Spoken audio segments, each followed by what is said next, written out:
ہاں 4-5 روز کے لیے کراچی گیا تھا، مگر جس دن پروگرام تھا اس کی صبح کی فلائٹ پھر مجھے کرا کے اور واپس آنی پڑی، اس لیے کہ میں ان کی کوئی بات ٹالتا نہیں ہوں، تو بس بہت یہ ہے۔ پیارا رشتہ ہے پھر تو بہت پیارا رشتہ ہے سر آپ کا ان کا، مطلب یہ محبت ہے، یہ اسی طرح سلامت رہے، اور نظر رکھنا اس وقت ضروری ہو گیا ہے۔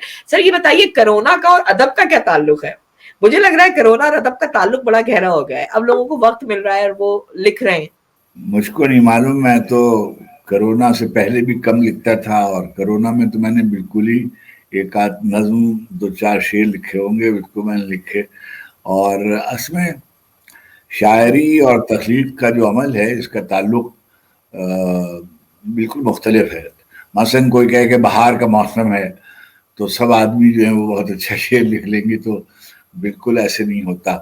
مثلا کہا جاتا ہے کہ بہت آسائشیں ہوں تو فرصت ہو، سہولت ہو تو شعر، اگر یہ ہو رہا ہوتا تو کویت میں سب سے زیادہ شعر لکھے جاتے، اور بالکل صحیح۔ سعودی عرب میں بہت شعر لکھے جاتے ہیں، اس لیے کہ وہاں سونا بھی نکلتا ہے، تیل بھی نکلتا ہے، اور بہت سی اور دل کے سکون کی جگہ ہیں، لیکن شعر اور ادب یعنی عربی میں اگر ہوتا بھی ہے تو وہ جو پریشان ملک ہیں، یعنی فلسطین میں ہوتا ہے، لبنان میں ہوتا ہے، اور ایسے دنیا میں جہاں مثلا اتنا بڑا ملک ہے آپ کا، اور آپ کے ہاں جیسے ایک ہی زبان بولی جاتی ہے، جیسے انگریزی ہی لنگوا فرانکا ہے آپ کی، حالانکہ جو آپ کے پہلے رہنے والے تھے ان کی بھی اچھی خاصی تہذیبی روایت تھی، مگر جیسے امریکہ میں ختم ہو گئی اور لیٹن امریکہ میں ختم ہو رہی ہے، ایسے ہی آپ کے یہاں بھی ختم ہو رہی ہے، تو جو یہ ہوتا ہے، مگر کچھ چیزیں ضرور ہوتی ہیں۔ دیکھیے ذہن اگر قابو میں نہیں ہے، دل قابو میں نہیں ہے، مرض کا شکار ہیں، تو کچھ تو اثرات اس کے مرتب ضرور ہوتے ہوں گے، یعنی ہوتے ہوں گے۔ اور جیسے فرض کیجئے کہ میں بھی کچھ دیر 4 برس کے قریب ایران رہ کے آیا، میں اس کا ECO میں اس کا صدر وزیر تھا کسی کلچرل انسٹیٹیوٹ کا، تو وہاں میں جاتا رہتا تھا، کبھی اصفہان، کبھی شیراز، کبھی کاشان، تو مختلف شہروں میں نے دیکھا کہ تہذیبی طور پہ بہت پرانی روایتیں اور مجھے اچھی لگتی تھی، کیونکہ میں جہاں سے میرا تعلق ہے لکھنؤ سے، تو وہ جو میرے شہر کی جو آبائی اور بنیادی پہچان بزرگوں کے شہر کی تھی، وہ چھوٹے چھوٹے باغ اور گلیاں اور چھوٹے چھوٹے گھر میں شہنشینیں اور خانہ باغ اور کچھ پرندے اور کچھ پھول اور خوشبو اور یہ سب اس کا اہتمام، تو یہ سب وہاں ہوتا ہے۔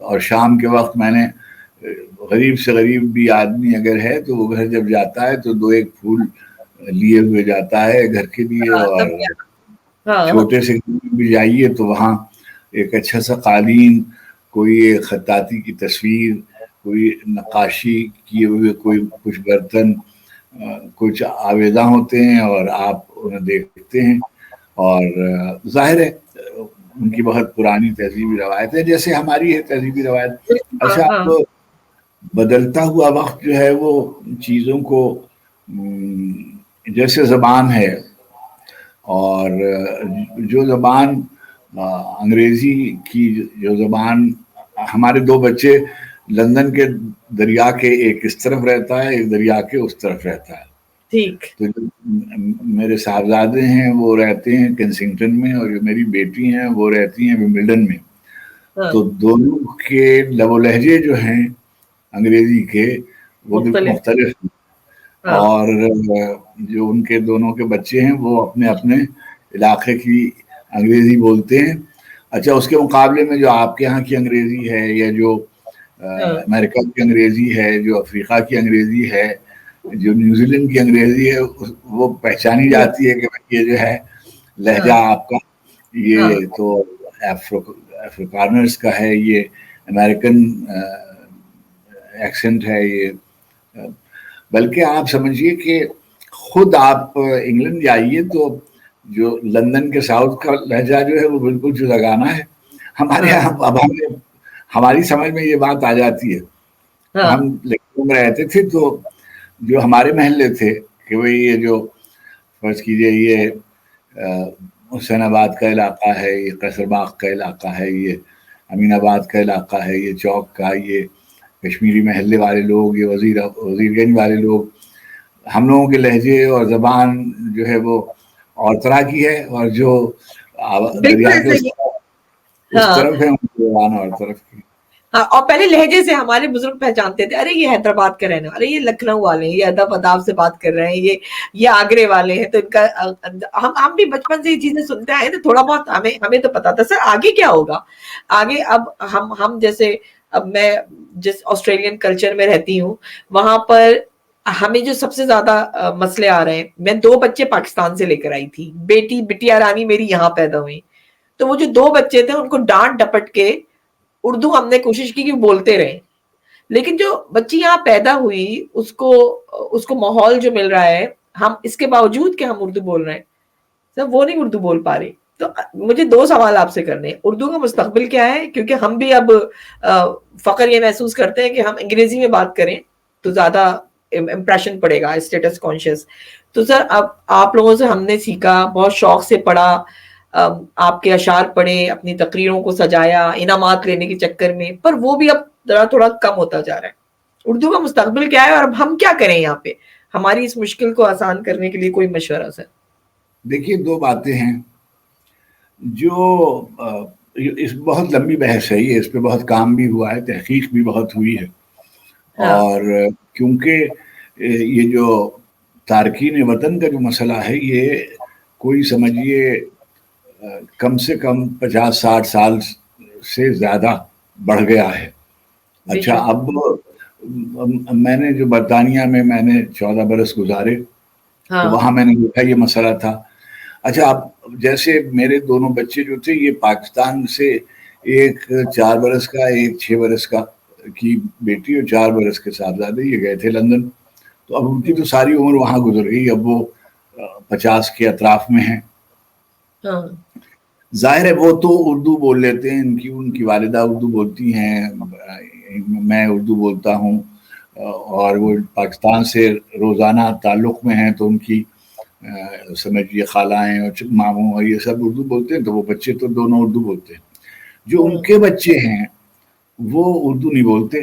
اچھا بلکہ جو ہماری بیٹی کے جو صاحبزادے ہیں وہ ان کے یہاں سے ایک دفعہ بلایا گیا، ان کے اسکول والوں نے بلایا، وہ جو پیرنٹ میٹنگ ہوتی ہے، ہاں ٹیچر پیرنٹ میٹنگ، انہوں نے کہا کہ جو آپ کا بیٹا ہے یہ انگریزی بولتے بولتے اس میں کچھ لفظ استعمال کرتا ہے جو انگریزی کے نہیں ہیں.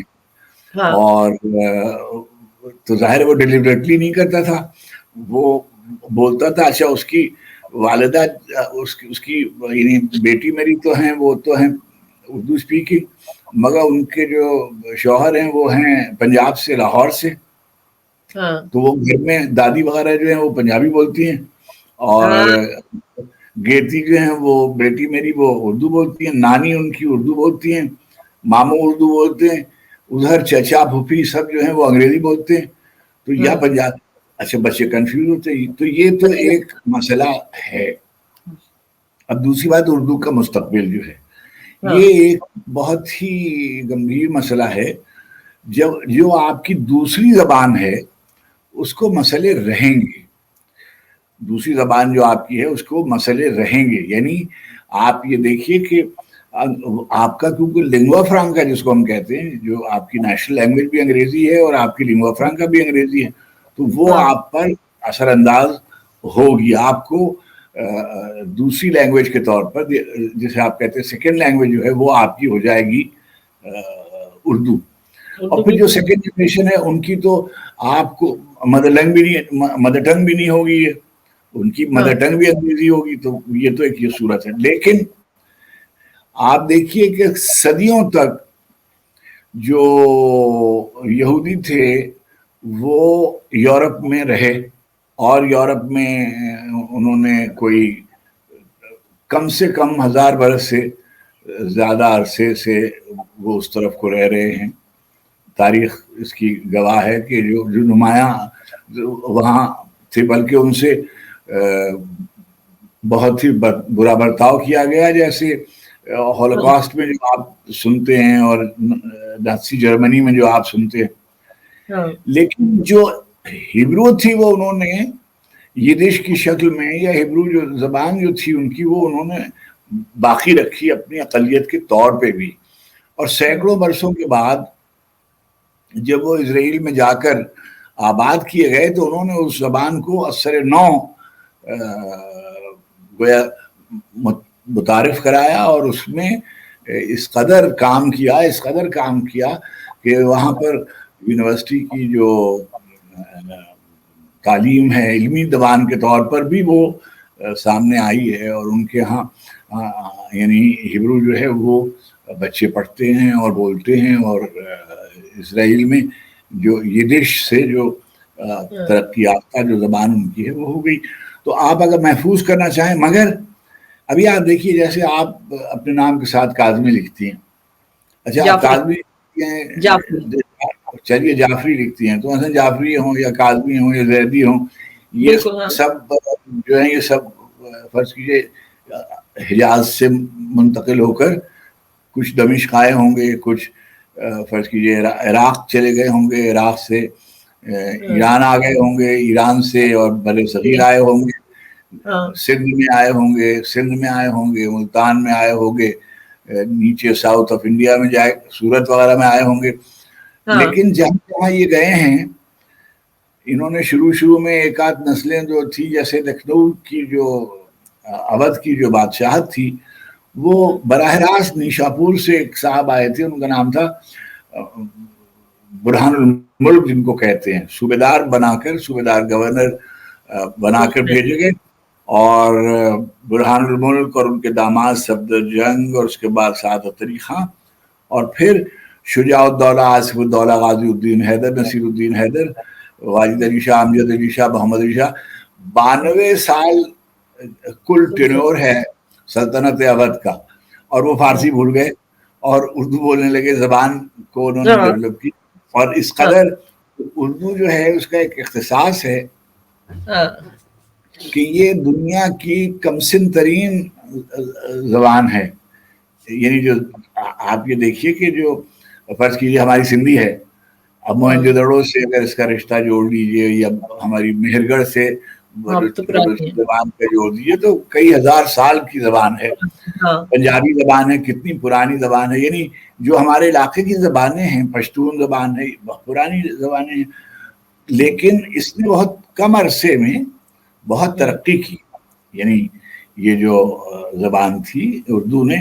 اور ایک بات، دوسری بات یہ کہ اردو زبان کی ایک کمزوری اور ایک خصوصیت یہ ہے، جب ابھی آپ پوچھ رہی تھی نا کہ یہ ایٹیکیٹس اور ادب آداب اور تہذیبی روایت، اور یہ جو ہے اس کا سبب یہ ہے کہ یہ اربنائز زبان ہے.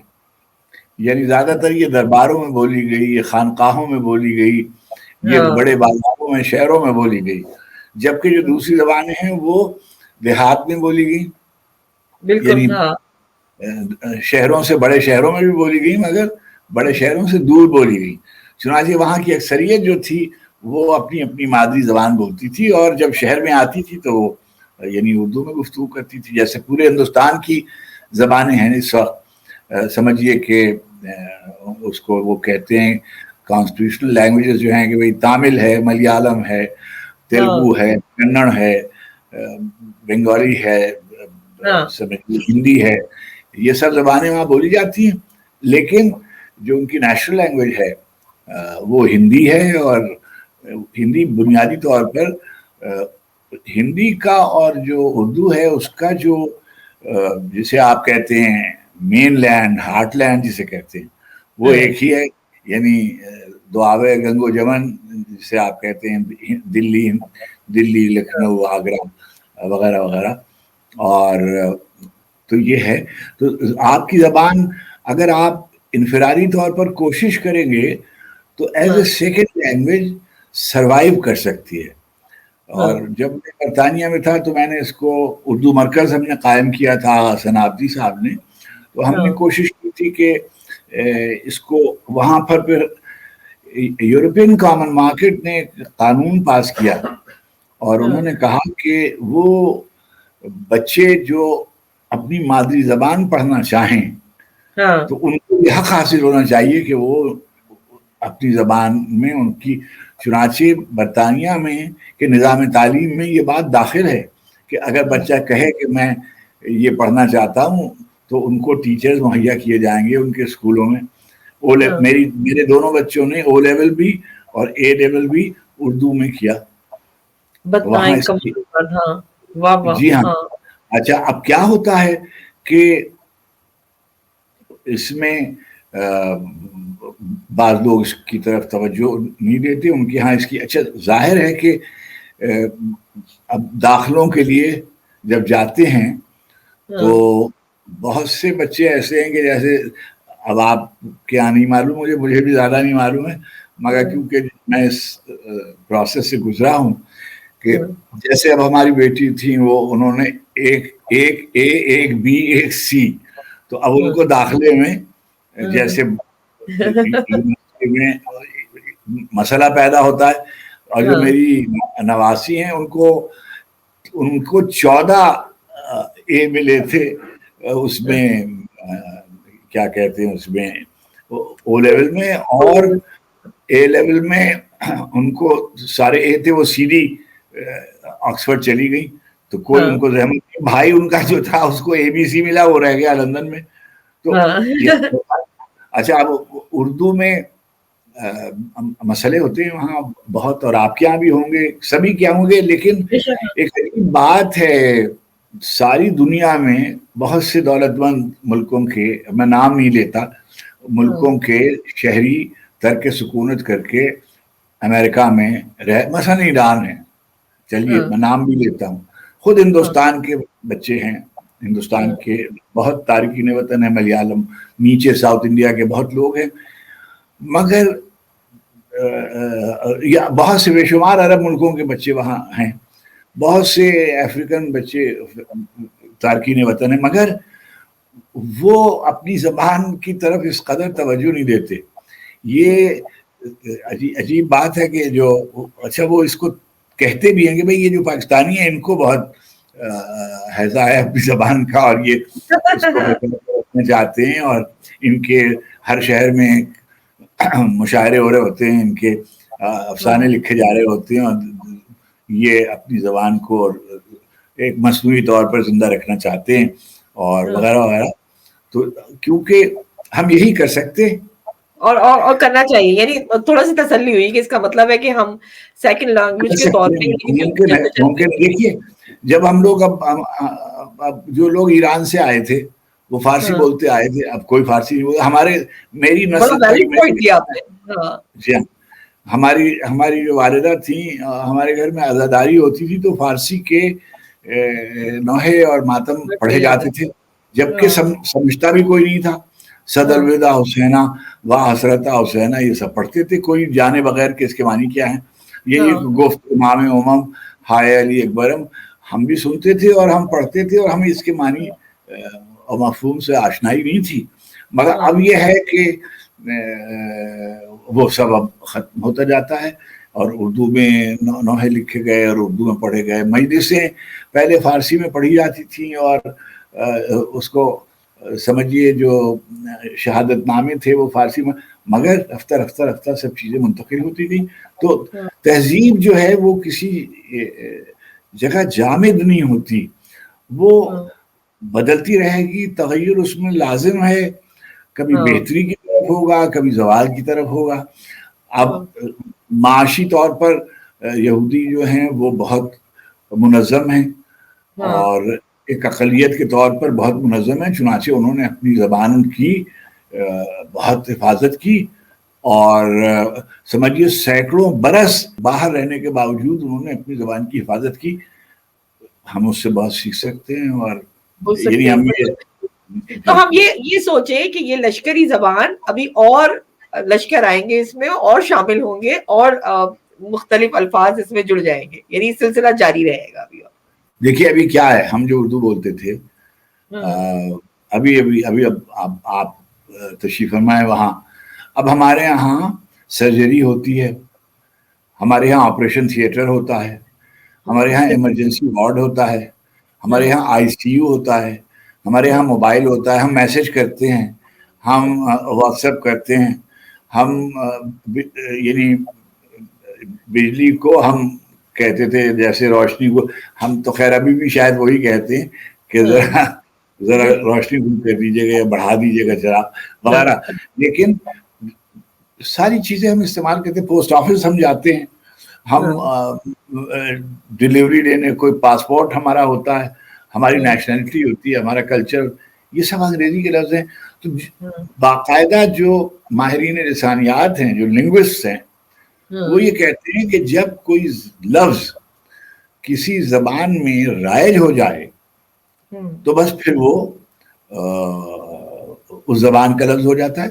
بے شمار لفظ ہیں جو عربی کے فارسی میں آئے, تو جو علماء زبان فارسی تھے انہوں نے یہ فیصلہ کیا کہ جو لفظ فارسی کا آئے گا وہ اپنے تلفظ کو بھی بدل دے گا, اور اپنے بعض اوقات تو معنی بھی بدل جاتے ہیں. اب میں کوئی اس کی تفصیل میں نہیں جانا چاہتا, لیکن روز آئے دن, ابھی پچھلے دنوں یہاں ایک کسی اخبار میں لکھا ہوا تھا کہ ایک لفظ نیا ڈکشنری میں اضافہ ہوا ہے, جگاڑ. جی بالکل. اچھا, اس کے اوپر بحث چلی کہ جگاڑ کے کیا معنی ہے. اچھا, یہ جگاڑ جو ہے یہ ہمارے کراچی کا لفظ ہے, اور ہم لوگ بولتے ہیں کراچی والے. کراچی, اچھا جیسے کراچی والے پھڈا بولتے ہیں, پھڈا بولتے ہیں, لفڑا بولتے ہیں, اور جانے کتنے لفظ ایسے بولتے ہیں. تلفظ میں لندن سے واپس آیا تو میری بہن کے بچے جو تھے, اس کا ایک کا نام ہے یاسر, تو وہ ہماری بہن کی بچیوں نے اپنے بھائی کو, تو میں نے دیکھا چھوٹی بچی ہے اس کو یاسر کہہ رہی, یاسر. تو میں نے کہا تم لوگ یاسر کیا کہتے ہو؟ تو معلوم ہوا کہ وہاں پیار سے رے کو ڑے بولنا شروع کر دیا انہوں نے. جیسے وہ جو ہمارے سیاستدان تھے مرحوم جہانگیر بدر, تو ان کو سب یعنی مذاق میں ہمارے یہاں کہا جاتا ہے جہانگیر بدڑ, یعنی رے کو ڑے بولتے ہیں. یعنی لاہور کے ایک علاقے میں رے جو ہے وہ رڑے بولتے ہیں عوامی, تو یہ تلفظ بدلتے رہتے ہیں. اور اس پر اصرار نہیں کرنا چاہیے. بھائی دیکھیے, کوئی آدمی آپ کی زبان سیکھ رہا ہے, اس کی مادری زبان کوئی اور ہے, اس کی اپنی زبان کوئی اور ہے, اور اس کو اس بات کا حق ہے کہ وہ کہے کہ بھائی میری زبان آپ سے. اچھا, زبانوں میں امتیاز کرنا مناسب نہیں ہے, اس لیے کہ ہر آدمی کو اس بات کے پہ فخر حاصل ہے کہ وہ اس کی زبان ہے, کوئی اس کی مادری زبان ہے, کوئی اس کا احترام اس کے دل میں ہے, وہ زبان اس نے اپنی ماں سے, اپنے گھر سے, اپنے خاندان میں سیکھی ہے. اچھا, اب جیسے پاکستان میں اس وقت 76 زبانیں ہیں, چھوٹی بڑی 76 زبانیں ہیں, اور 6-7 بڑی زبانیں ہیں کہ بھائی سندھی ہے, پنجابی ہے, پشتو ہے, بلوچی ہے, ہندکو ہے, سرائکی ہے, براہوی ہے. یہ تو سیدھی سیدھی زبانیں ہیں جو ان کے علاقے بھی ہیں, ان کی بڑی تعداد ہے بولنے والوں کی. لیکن چھوٹی زبانیں بھی ہیں کہ جیسے فرض کیجیے شنا ہے, فرض کیجیے بروشسکی ہے, یہ جو ہمارے چترالی زبان ہے, یہ جو اوپر کی ہمارے جو شمالی علاقہ جات میں بہت زبانیں, کشمیری ہے, گوجری ہے, پوٹھوہاری ہے, یہ سب بہت سی زبانیں ہمارے یہاں بولی جاتی. تو اردو کو ان سے بہت سے لفظ شامل ہو گئے ہیں اور ہوتے رہیں گے, اور زبان ثروت مند ہوتی رہے گی. ہمیں تو بعض اوقات یہ بھی نہیں معلوم ہوتا کہ کون سا لفظ کہاں سے آیا ہے, ہم بول رہے ہوتے ہیں بہت آسانی سے. اب میں ایسے وقت آپ کا ضائع کروں گا, مگر نا اس پہ بہت بات ہو سکتی ہے کہ کتنے لفظ اندازہ ہو رہا ہے کہ آپ سے گفتگو کر کے. سر پھر مجھے ایک میں شکایت آپ کے ساتھ شیئر کروں اپنی, کہ ہمیں جو استاد ملے انہوں نے تلفظ پر بھی زور دیا. میرے والد تو بٹھا کر اور ڈانٹتے تھے اور پھر کہتے تھے پھر سے پڑھو, بار بار پڑھو. میر انیس دیتے تھے, میں نے کچھ ذاکری بھی کری تو اس میں بھی وہ سنا کرتے تھے اور سن کے یہ لفظ غلط بولا, ایسے بولو, میر انیس کے شعر کی ٹانگ نہیں توڑو, مطلب یہ سب بہت ہوتا تھا. کچھ عرصے ریڈیو پاکستان پہ بھی کام کیا, ہمیں جو استاد ملے وہ بڑا ڈانٹ کر ہمیں کہتے تھے کہ نہیں ایسے کرنا ہے، کبھی پیار سے کبھی شفقت سے. پر ابھی جب میں پروگرامز دیکھ رہی ہوں، جو میں ایف ایم کے دیکھ رہی ہوں یا میں ریڈیو سے دیکھ رہی ہوں یا میں ٹی وی کے دیکھ رہی ہوں، دیکھیں ہم تو یہاں دیار غیر میں، لیکن جو اپنے وطن میں وہ سر وہ تو تھوڑا لحاظ، تھوڑی سی احترام اردو زبان کا رکھ سکتے ہیں، لیکن وہاں مجھے لگتا ہے اب یا تو وہ استاد نہیں رہے، ٹوکنے والے نہیں رہے، یا کھلی آزادی دے دی ہے وہ. اب مجھے لگتا ہے حال کافی بگڑا ہوا ہے، مجھے شکایت ہے تھوڑی سی. دو طرح کی باتیں ہیں. ایک تو شک یہ ہے کہ جو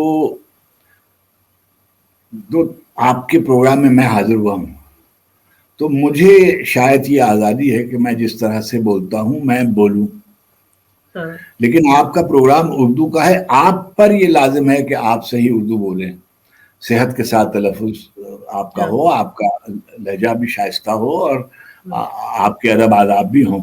بدقسمتی سے جو ہمارا میڈیا ہے اور خاص طور پر یہ جو ٹیلی ویژن کے لوگ ہیں، چینلز ہیں، ان کے لوگ جو ہیں وہ بالکل جسے آپ کہیے کہ سیمی لٹریٹ ہیں بالکل. یعنی جہالت کا مطلب یہ نہیں ہے کہ آپ نے پڑھا نہیں ہے، جہالت کا مطلب یہ ہے کہ آپ نے کوئی توجہ اپنی. اچھا اب آپ میڈیا میں تشریف لے جاتی ہیں تو پھر آپ پر یہ ذمہ دار. ہم نے جب ریڈیو شروع کیا تھا تو ہمارے زمانے میں ریڈیو پاکستان میں کچھ افسر ہوتے تھے، ان کا نام تھا مصلح التلفظ، جو تلفظ کی اصلاح کرتے تھے. اور ہمارے یہاں بزرگوں میں بخاری صاحب تھے، ارم صاحب تھے، آغا جان تھے، شمس زبیری صاحب تھے. یہ سب مختلف زمانوں میں تلفظ دیکھا کرتے تھے خبروں میں، خبرنامے میں. اور مثلا میں خود جب ٹی وی میں کام کرتا تھا تو میرے پاس جو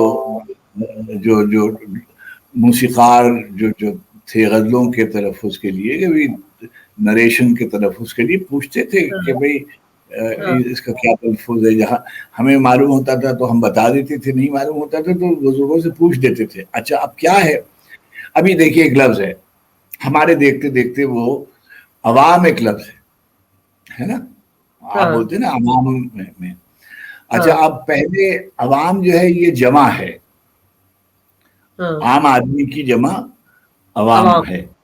لیکن اب جو آپ سنتے ہوں گے کہ میڈیا پر یہ پہلے کہا جاتا تھا کہ عوام کہتی ہے، عوام چاہتی ہے. عوام چاہتی نہیں ہے، عوام چاہتے ہیں، عوام کہتے ہیں، ہے نہیں. لیکن اب سارا جو ہمارے لیڈر، ہمارے علماء، ہمارے پڑھے لکھے لوگ جو ہیں وہ عوام کو انہوں نے مؤنث کر دیا. اب چاہے وہ مؤنث کیوں کیا ہے نہیں معلوم، لیکن وہ سب نے شروع کر دیا، عام کر دیا اسے.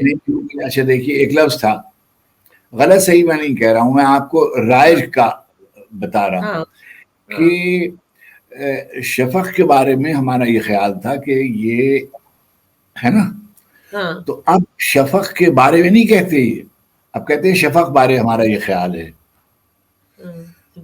آسٹریلیا بارے ہمارا یہ خیال ہے، امریکہ. یعنی اس میں معرفہ کے ساتھ یا نکرہ کے ساتھ کچھ اباؤٹ جو ہے نا وہ بالکل انہوں نے اس کو خارج کر دیا. اب وہ بالکل سیدھے کہتے ہیں کہ جو وبا کے بارے میں، مرض کرونا کے بارے میں نہیں کہتے، کرونا بارے ہمارا یہ خیال ہے کہ انہوں نے کر دیا. اب وہ رائج پہلے اخباروں میں رائج ہوا، پھر ٹی وی پہ. اب جو بچے آتے ہیں اور بہت برا حال ہے، یعنی جیسے ماڈلز ہیں ابھی، اب آپ دیکھتی ہوں گی رمضان میں ہمیں فلم اسٹارز جو ہیں، یہ نہیں ہے کہ فلم اسٹارز کو یہ حق حاصل نہیں کہ وہ دین پہ اپنی رائے کا اظہار کرے، مگر آپ ہیں نہیں، مگر وہ دین کی تبلیغ کرتی آپ کو نظر آتی ہیں. اور یعنی جو اینکرز ہیں وہ ناچ رہے ہوتے ہیں، گا رہے ہوتے ہیں. اور اب مثلا سینکٹیٹی ہے، ایک ماتم ہے، جیسے فرض کیجئے ماتم مجلس ہوتی ہے، ہم ہاتھ رکھتے ہیں بالکل ایسے. اب بعض لوگوں نے ماتم ایسا نکال لیا ہے کہ اس کے پیچھے سے میوزک دے دیتے ہیں. میوزک بالکل بالکل صحیح کہہ رہے ہیں. اب آپ وہ کہیں گے کہ دیکھیے یہ تو اس میں کیا حرج ہے. اچھا بھائی، اچھا ایک زمانہ آئے گا کہ آپ کو بالکل اس میں کوئی چیز حرج آپ کو نظر نہیں ہے. دیکھیے اب میں یعنی مذہبی مثالیں میں نہیں دیتا. کچھ تبدیلیاں آئیں گی جو پازیٹیو ہوں گی، ان کو اختیار کرنا چاہیے. جیسے فرض کیجئے کہ اگر فرض کیجئے جمعے کے خطبے ہیں، تو اگر آپ آسٹریلیا میں رہ رہے ہیں تو کوئی حرج نہیں ہے کہ آپ انگریزی میں خطبہ دیں، اس بالکل لیے کہ صحیح. آپ کا بنیادی کام یہ ہے لوگوں تک تبلیغ کریں. تو دین ہاں، کے بچہ بارے نہیں میں سمجھ پا رہا اردو. ہاں اگر نوجوان وہاں آئے ہوئے ہیں اور بچے آئے ہوئے ہیں تو آپ ان کو بتائیں. اچھا، ہم لوگوں نے یعنی مثلا آپ نے مجھ سے پوچھا، ابھی آپ خود فرما رہی تھی کہ آپ کو مجلسیں پڑھنے میں والد میر انیس پڑھاتے تھے. اب میری والی جو نسل ہے، ہم نے تو ساری، ہم نے آپ کے شاید یعنی میری تو ڈگری اردو میں نہیں ہے، میں تو اردو پڑھی نہیں. تو میں تو وہ اردو بولتا ہوں جو میں نے مجلسوں میں سنی ہے، جو میں نے محفلوں میں سنی ہے، جو میں نے اپنی والدہ سے سنی ہے، جو گھر میں سنی ہے، جو محلے میں سنی ہے، جو دوستوں تو میں وہ ہو رہی ہے. درسگاہیں تھی نا، وہ درسگاہیں تھے آپ کے زمانے کے والدین، وہ درسگاہ تھے. اچھا، ہاں وہ بھی وہ دیکھیے، ایک تو گھر دائرے ہے نا، گھر، محلہ، اسکول، یونیورسٹی، تو گویا سوسائٹی. یعنی سوسائٹی میں تو آپ بعد میں انٹر ہوتے ہیں نا. پہلے آپ کے اساتذہ، آپ کی دانشگاہ، آپ کی یونیورسٹی، کالج، اسکول، مدرسہ، جو یہ ایک مرحلہ وار آپ جاتے ہیں. پہلے آپ اپنے گھر میں والد آپ کو تیار کرا رہے ہوں گے. ہم چھوٹے چھوٹے سے تھے اور جا کر ہمارے محلے میں بہت سے بچے تھے. ابھی میں آپ کو مثالیں دیتا ہوں. ابھی ایک ہمارے شیعہ عالم تھے، کلب صادق، ہاں بالکل، بہت بڑا علامہ نام. کلب صادق. جی. میرے ہم جماعت بھی تھے اور میرے ہم محلہ بھی تھے، ہاں میرے دوست بھی تھے وہ بہت. ہاں ہم لوگ چھوٹے چھوٹے تھے اور ہم لوگ مجلسوں میں جاتے تھے. ہاں یہ زمین اختر، یہ جو ابھی علامہ زمین اختر کراچی میں جو جی تھے، جی جی بالکل. ہاں یہ میرا بہت دوست تھا اور ہم 7 مجلسوں میں جاتے تھے اور بیٹھتے تھے. ہمیں ممبر کے پاس بیٹھتے تھے تو وہ ہمیں کہتے تھے کہ پیچھے ہٹو، اور ہم لوگ گھس کے وہاں بیٹھتے تھے اور مرثیوں کی مجلسوں میں جا کے بیٹھ جائے تو لوگ ہمیں پہچاننے لگے، یہ لڑکے جو ہیں یہ آتے ہیں مجلسوں میں اور یہ آگے جا کے بیٹھتے ہیں اور گھس کے بیٹھتے ہیں اور بہت توجہ سے سنتے. کچھ ہماری سمجھ میں نہیں آتا تھا. ایک ہمارے بزرگ سے علامہ ابن حسن نونہروی، ہمارے استاد تھے شبیر حسن، ان کے والد ماجد بہت بڑے عالم دین تھے. پورے ہندوستان میں 2-3 اس زمانے میں علامہ کا، اب تو ہر بچہ علامہ کہلاتا ہے، لیکن اس زمانے میں چھوٹے چھوٹے 2-3 بچے علامہ بن گئے. بچہ ابھی پیدا ہوتا ہے اور وہ علامہ ہو جاتا ہے. تو خیر، ابن حسن نونہروی اللہ مقام، ان کی مجلس ہماری سمجھ میں نہیں آتی تھی. وہاں جا کر سوداگر کے اعضا خانے میں جا کے اور آگے بیٹھ جاتے تھے. ہمیں دھکے دے کے نکالا جا رہا تھا کہ پیچھے کرو، آگے پیچھے سے ہٹاؤ، آگے جاؤ، پیچھے جاؤ، اور ہم پھر ادھر سے ہو کے ادھر اور پھر آ جائے. تو ہم نے ساری جو اردو ہے وہ سما کی محفلوں میں، قوالی کی محفلوں میں. فارسی کی ہمیں غزلیں یاد ہیں بہت ساری. ماشاء اللہ. بیشتر غزلیں وہ ہیں جو میں نے قوالی کی محفلوں میں سنی ہیں. بالکل صحیح. نمی دانم سے منزل بھوت شب جاہے کے منبودم نسیمہ جانب بتھا گزر. اس زمانے میں ہم سنتے تھے کہ ہمیں یاد ہو گئی تھی اور بچپن سے ہمیں اب اتنی عمر آئی ہمیں یاد ہے. سر ایک اور سوال میں آپ سے کروں کہ یہ جو اب نئے لکھنے والے ہیں، اب میں ان کو نوجوان بھی نہیں کہوں گی، وہ بھی 50 سے اوپر جا چکے. نئے لکھنے والوں کے جتنے بھی کلام ہیں، بعض دفعہ اس پہ اتنی زیادہ داد دی جا رہی ہوتی ہے اور وہ گائے بھی جا رہے ہیں، سنائے بھی جا رہے ہیں، پر اس کی صحت سے ہم انکاری ہیں. مطلب اس کی صحت مناسب نہیں ہے اس کلام کی، اور لیکن وہ مشہور ہو رہے ہیں. تو سر اس میں کس کا قصور ہے؟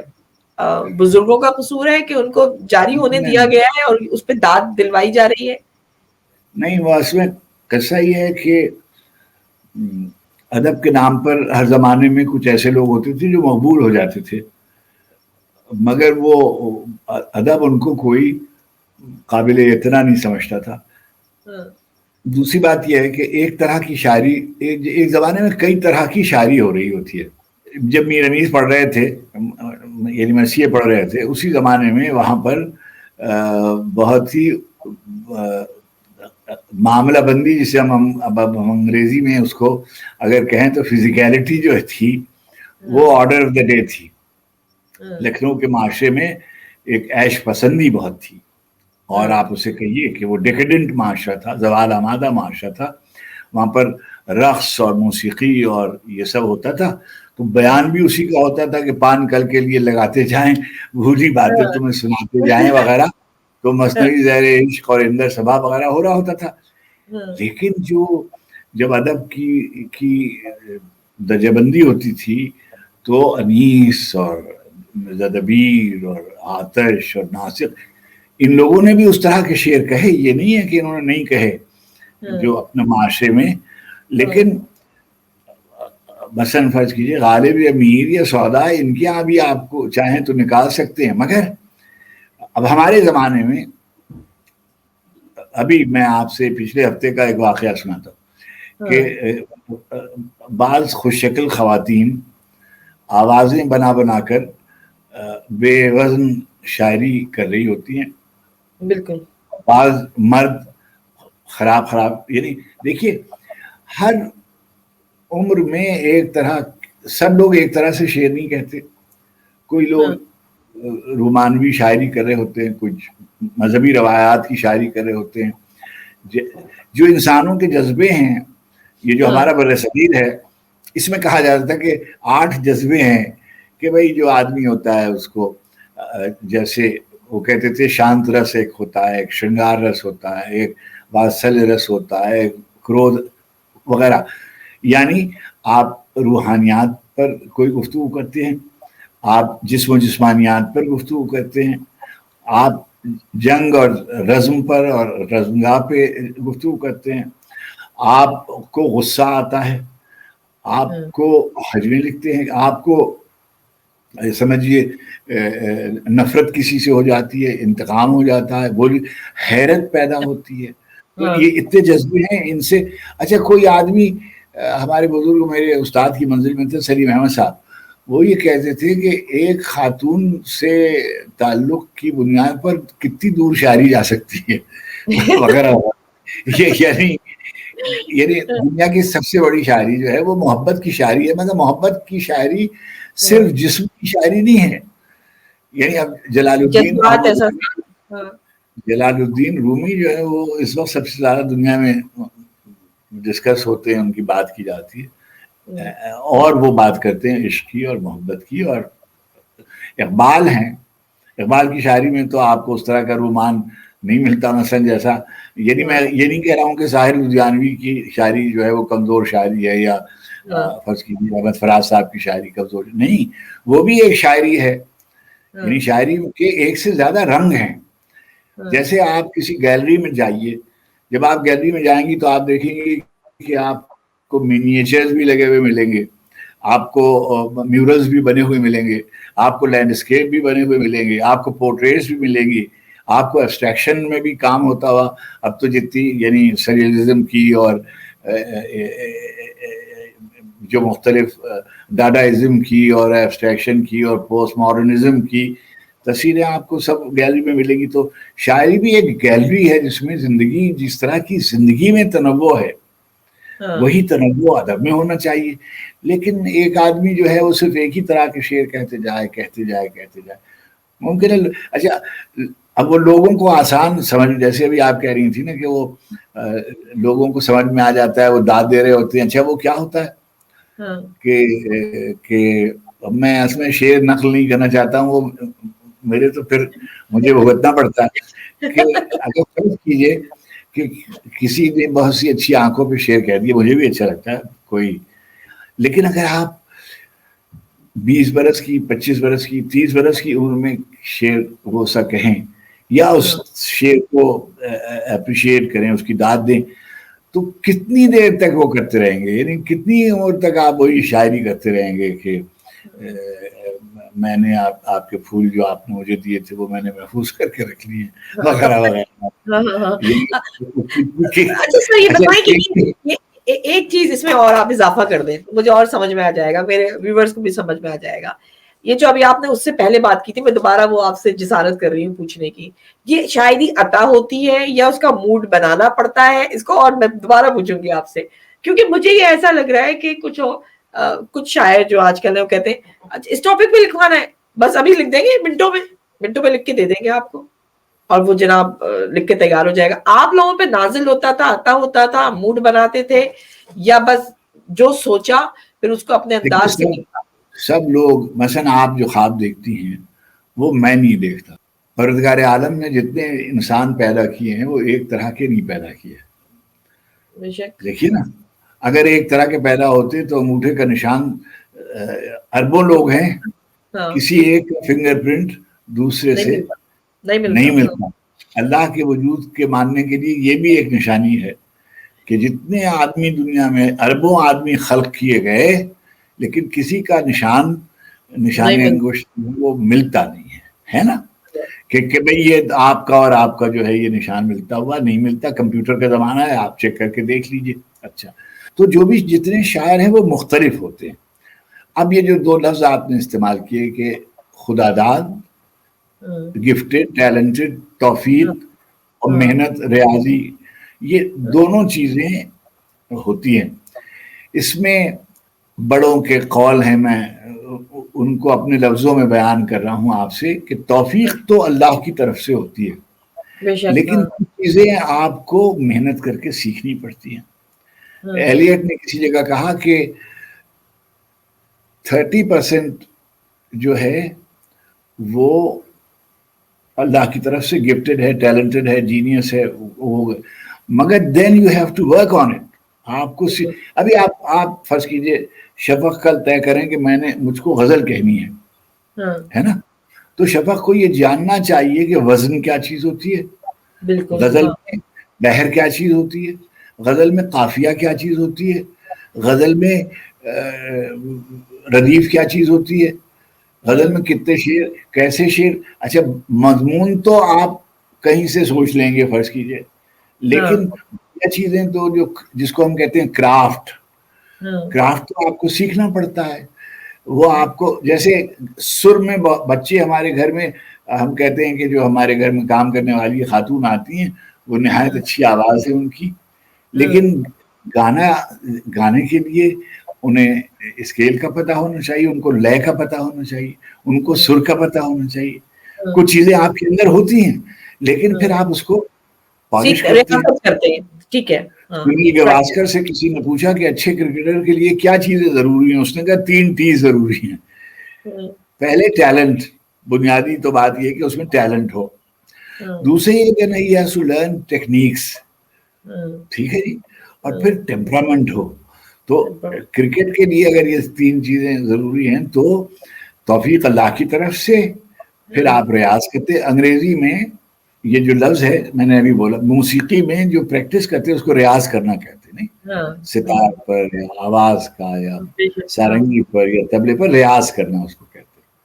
اور اسی طریقے مثلا کشتی بھی لڑنے جاتے ہیں نا، تو کشتی میں بھی ریاض ہوتا ہے، اور اس میں پہلے آپ اکھاڑے جاتے ہیں، وہاں آپ کو تیاری کرائی جاتی ہے وغیرہ. تو جو بھی آپ سیکھتے ہیں مشق کرتے ہیں، ادھر مشق کرتے ہیں. ایسے ہمارے یہاں یہ کہ آپ نے رنگ خرید لیے اور کینوس خرید لیا اور جا کر آپ نے لکیریں، ایسے نہیں ہوتا.